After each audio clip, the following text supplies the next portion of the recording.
अल्लाहुम्मा सल्लि अला सय्यिदिना व मौलाना मुहम्मदिन।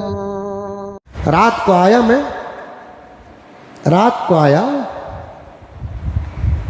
अफसोस होता है नौजवानों, आप समझते हैं कि मैं गीबत कर रहा हूं, गीबत नहीं, दर्द है। किसी एक पर बुरा असर पड़ता है तो उसे नसीहत बनाकर पेश करना गलत बात नहीं, दूसरों के लिए बहुत बड़ा वाज है ये।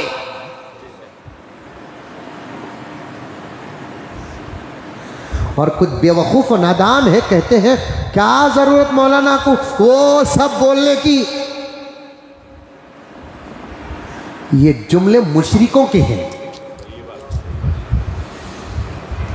तफसीरों में बैठते तो मालूम होता कुरान मेरे नबी पर नाजिल हुआ और कुरान मेरे नबी की उम्मत के लिए नाजिल हुआ। इसमें आदम की जिंदगी का तस्करा क्यों, इसमें नूह की जिंदगी का तस्करा क्यों, इसमें इब्राहिम की जिंदगी का तस्करा क्यों, इसमें मूसा की जिंदगी का तस्करा क्यों, इसमें ईसा की जिंदगी का तस्करा क्यों। कुरान मेरे नबी पर नाजिल हुआ और मेरे नबी की उम्मत के लिए नाजिल हुआ है। और हुजूर के ज़माने में हुजूर के दुश्मन अबू जहल अबू लहब थे, फिरौन का जिक्र इसमें क्यों आया, शद्दाद का जिक्र क्यों आया, तालूत का जिक्र क्यों आया, नमरूद का जिक्र क्यों आया और दुश्मनान का जिक्र क्यों आया। अल्लाह तबारक व तआला का एक उसूल है, गुजरा हुआ ज़माना भी नसीहत बनाकर बंदों को पेश करते हैं। आ रही है बात समझ में? कुछ लोगों की जिंदगी को इबरत बनाकर पेश करते हैं। रात को तकरीबन 3 साढ़े 3 बजे आया मैं सफर से। एक पुलिस एक नौजवान को पकड़कर पीट रहा है। पुलिस ने एक रास्ता बंद कर दिया। पुलिस का कानून हो गया कि उस रास्ते से उस टाइम के बाद कोई गुजर नहीं सकता। और एक नौजवान जिद करता हुआ खड़ा, पुलिस समझा रहा है अब ये अपनी ताकत दिखा रहा है, मार खा के घर गया। जिन्होंने अपने माँ के मार नहीं खाए, जिन्होंने अपने बाप के मार नहीं खाए, अल्लाह का कलाम पढ़ने के लिए उस्ताद का मार नहीं खाए, वो आज पुलिस के डंडे खा रहे हैं। ये अल्लाह का अजाब नहीं तो और क्या है।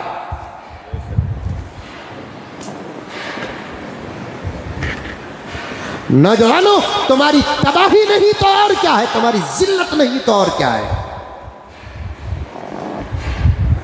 मां का मार खा लेते मुकद्दर बन जाता, बाप का मार खा लेते मुकद्दर बन जाता, उस्ताद का मार खा लेते मुकद्दर बन जाता। लेकिन अफसोस रात के 3 बजे पुलिस का मार खा रहे।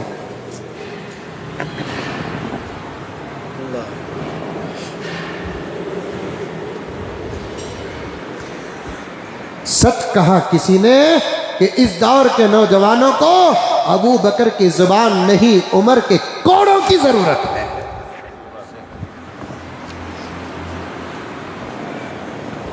भटके हैं, कुछ तो अपने आप पर नजर डालो। तबीयत खराब होती है तो फिक्रमंद होते हैं। ईमान तुम्हारा खराब है, जरा भी फिक्र नहीं। इस्लाम तुम्हारा खराब हो चुका है, जरा भी फिक्र नहीं। अखलाक तुम्हारे खराब हो चुके हैं, जरा भी फिक्र नहीं है तुमको। आमाल तुम्हारे खराब हो चुके हैं, जरा भी फिक्र नहीं है तुमको। तुम्हारा माजी तो बर्बाद हो गया, हाल भी बर्बाद हो रहा है और मुस्तकबिल भी बर्बाद होने के आसार नजर आ रहे हैं, जरा भी एहसास नहीं है। ऐसे बेहिस बने हैं इस दौर के नौजवान कि इस दौर के नौजवानों को देखकर तो जानवर भी खुदा का शुक्र अदा कर रहे हैं। कुत्ता बनाया, बंदर बनाया, सुअर बनाया, चूहा बनाया, बिल्ली बनाया, भैंस बनाया, गाय बनाया, कबूतर बनाया, तोता बनाया, मैना बनाया, लेकिन इस दौर का इंसान नहीं बनाया।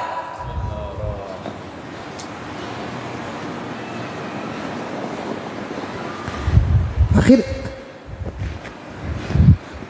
मैं क्या कहूं मेरे दोस्तों, बहुत दर्द होता है, बहुत दर्द। इतनी फिक्र करने वाली जमात तो किसी कौम में नहीं जो तुम्हारे बीच उलमा है।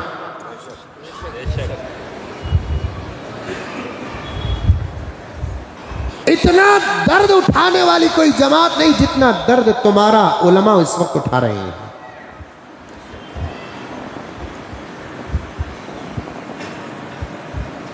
रास्ते से भटके, अल्लाह के बनो, नबी के बनो, नबी के, जिसने हमारे लिए अपने दंदान को शहीद किया, हमारे लिए पेट में पत्थर बांधा,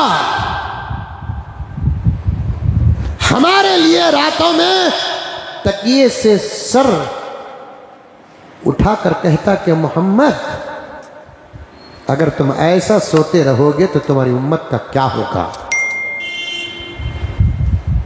उस नबी के हो, उस नबी के। हालात ख्यालात से बदलते नहीं, हालात जलसों से बदलते नहीं, हालात जुलूसों से बदलते नहीं, हालात मीटिंगों से बदलते नहीं, हालात जमाअतों से बदलते नहीं, हालात तंजीमों से बदलते नहीं, हालात तहरीकों से बदलते नहीं, हालात प्रोग्रामों से बदलते नहीं, हालात आमाल से बदलते हैं। वो आमाल हमारे अंदर आना 99.9% भी नहीं, 100% जरूरी है, 100%। कुरान पढ़ते नहीं, कुरान सुनते नहीं। इन्नल्लाह ला युगय्यिरु मा बिकौमिन हत्ता युगय्यिरु मा बिअनफुसिहिम। अल्लाह ताला साफ साफ कह दिया, साफ साफ कह दिया। किससे कहा? हमसे कहा, हमसे कहा, आपसे कहा, उम्मत के हर तबके से कहा, उम्मत के हर शोबे से कहा, उम्मत की तंजीमों से कहा, उम्मत के तहरीकों से कहा, साफ साफ कह दिया इन्नल्लाह ला युगय्यिरु मा बिकौमिन। अल्लाह ताला किसी भी कौम की हालत को बदलते नहीं जब तक के कौम अपनी हालत को बदलती नहीं।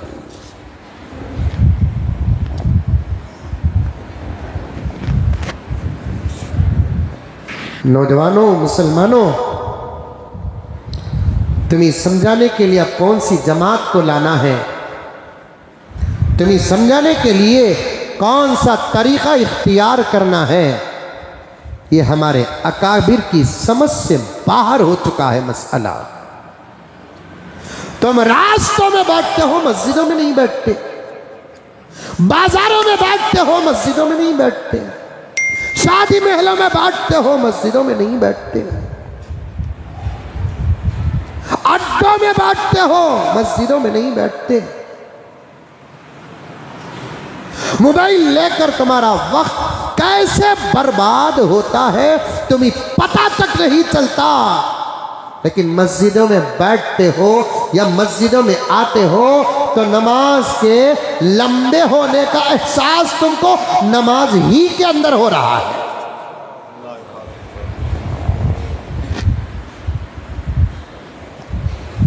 करीब में मैंने एक जुमला कहा, नौजवानों की इस्लाह का जलसा था, मैंने एक जुमला कहा, हबीब भाई मजलिस में बैठे हुए उलमाए किराम भी अपने आंखों में आंसू लेकर आ गए, मेरे आंखों से भी आंसू आ गए, सुनने वाले भी आंखों से आंसू लेकर आए। मेरे जुबान से एक जुमला निकला, मैंने कहा कि फिक्र अब हमको तुम्हारी नहीं हो रही है, तुम्हारी नस्लों की हो रही है, इसलिए कि उनके लिए जो माँ बाप मिलने वाले हैं उनकी हालत ये है।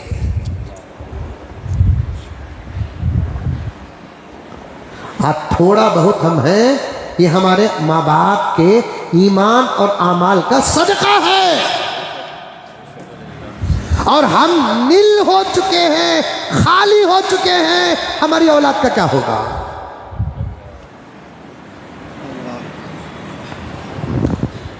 मैंने गुनहगार से गुनहगार बाप के बेटे के मुंह से मरने के बाद बाप की तारीफ सुनी है। हमारे बाबा हजरत, क्या हमारे मरने के बाद हमारे बच्चे तारीफ करेंगे हमारी?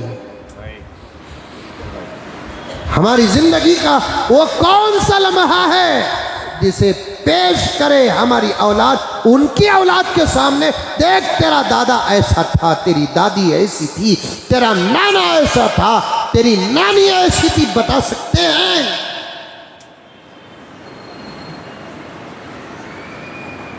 रात के 3 बजे पुलिस का मार खाता है। मुसलमानों, मैंने शायद अल्फाज बदल कर ये बातें और ये दर्द पेश कर दिया कि हमको हमारे घर को भेजने के लिए पुलिस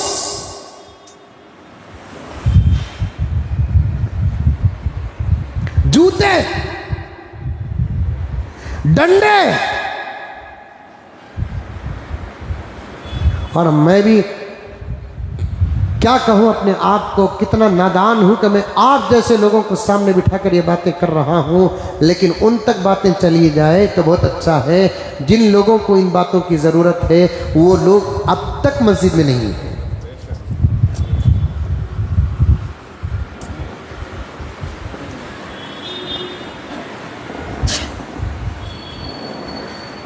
कोई ना कोई खास तरीका मुल्क के, उम्मत के जिम्मेदारों को, मसाजिद के जिम्मेदारों को इख्तियार करना पड़ेगा। कोई छुपी हुई बात नहीं। रब्बे काबा की कसम, आप जो कहना चाहते हो कहो, जो करना चाहते हो करो, लेकिन मैं अपनी बात पर अटल हूँ। शहरों के अंदर मोहल्ले होते हैं, शहरों के अंदर मोहल्ले होते हैं। बेंगलोर में कई मोहल्ले, मैसूर में कई मोहल्ले, मुंबई में कई मोहल्ले, हैदराबाद में मोहल्ले, शहरों के अंदर मोहल्ले होते हैं। लेकिन जितने गैर मुस्लिमों के मोहल्ले हैं वो रात के 9-10 बजे सन्नाटा छा जाता है। पैगंबर का फरमान जो पैगंबर को नहीं मानते वो लोग अमल कर रहे हैं, और वो मोहल्ले जो मुसलमानों के नाम पर मशहूर हो चुके हैं, वहाँ की हालत ला हौल वला कुव्वत इल्ला बिल्लाह। वहाँ की हालत से तो पुलिस भी पनाह मांगती है, शैतान पनाह मांगता है, अखलाक पनाह मांगते हैं। जब मैंने उस मार धाड़ के मसले में गया तो पुलिस गैर मुस्लिम था, मुझसे पहचानने वाला था। उसने कहा कि ये जबरदस्ती कर रहा है जाने के लिए, हमको ऑर्डर है रोकने के लिए। गुरुजी आप लोग कर रहे हैं क्या?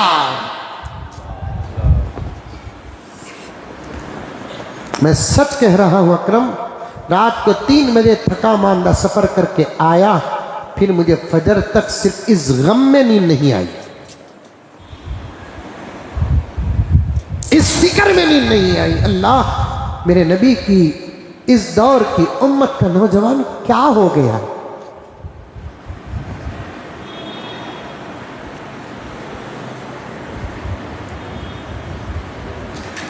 अरे कुछ तो अपने अंदर रखना है, अखलाक, तमीज, तहजीब।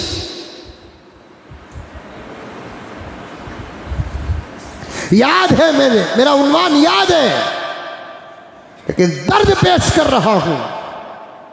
बाद में वो लड़के को समझा कर कुछ नौजवानों ने भेजा, पुलिस वाला मुझसे कहने लगा कि गुरुजी ये आज का एक किस्सा नहीं, रोजाना का यही है।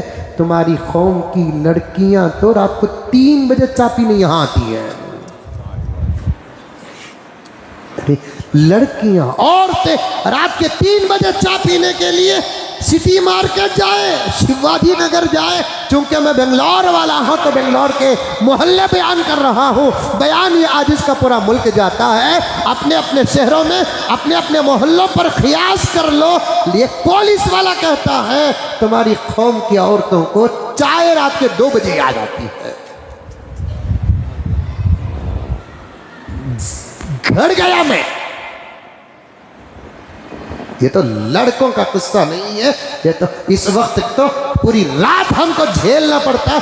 कारों में, ऑटोओं में बैठ कर रात के 3 बजे 2 बजे चाय पीने के लिए तुम्हारी कौम की औरतें आती हैं। मैं अंदर ही अंदर सोच रहा था पूरी जिंदगी बाहर ना निकलने की तारीख भी हमारे पास है, और आज की तारीख आइंदा लिखी जाएगी तो इसी कौम की औरतें, जवान लड़कियां किस भरोसे में बाहर निकलती है रात के 2 बजे कि किसी की मैयत का दीदार करने के लिए नहीं, 10 रुपए की चाय पीने के लिए। तुफ हो ऐसी जिंदगियों पर, तुफ हो, लानत हो ऐसी जिंदगियों पर, लानत हो ऐसी जिंदगियों पर। रात के 2-3 बजे 10 रुपए की चाय पीने के लिए उम्मत की इज्जत बाहर जा रही है।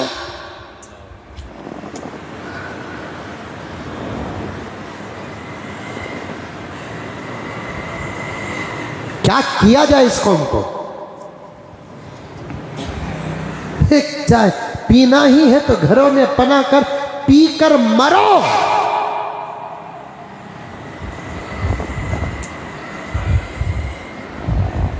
तो भी रात को 2 बजे चाय, ये क्या जरूरत है? हाँ, नमाज पढ़ लेकर ही नींद आ रही है, चाय पी रहे हैं तो चाय भी अपने वजूद पर नाज करेगी। हमें छोटे छोटे थे बहुत, अब भी छोटा, हमें छोटे छोटे थे जब ताकरातें आती, सब बारात आती, बयानों की जिम्मेदारी नहीं थी, इस उम्र के थे तो हमें सब क्या करते थे, फिलासा में चा बना ले को, पूरी रात जागना को बोल को, नमाजा पढ़ को, फिर रती रती खुद को रती रती चा पीते। सो एक जहन में थी बात कि चाय पिए तो नींद नहीं आती बोलकर। अब बहुत सारे लोग ऐसे ही चा पिए तो और भी नींद आती। लेकिन मेरी आदत है कि मैं चाय पीता हूं तो मुझे नींद नहीं आती।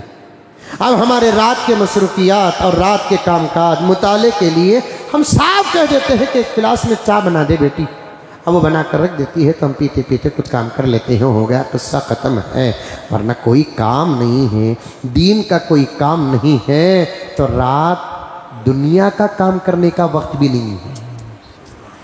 समझो, हाथ जोड़ता हूं, बड़ा प्यारा और कीमती जुमला आपके सामने पेश किया।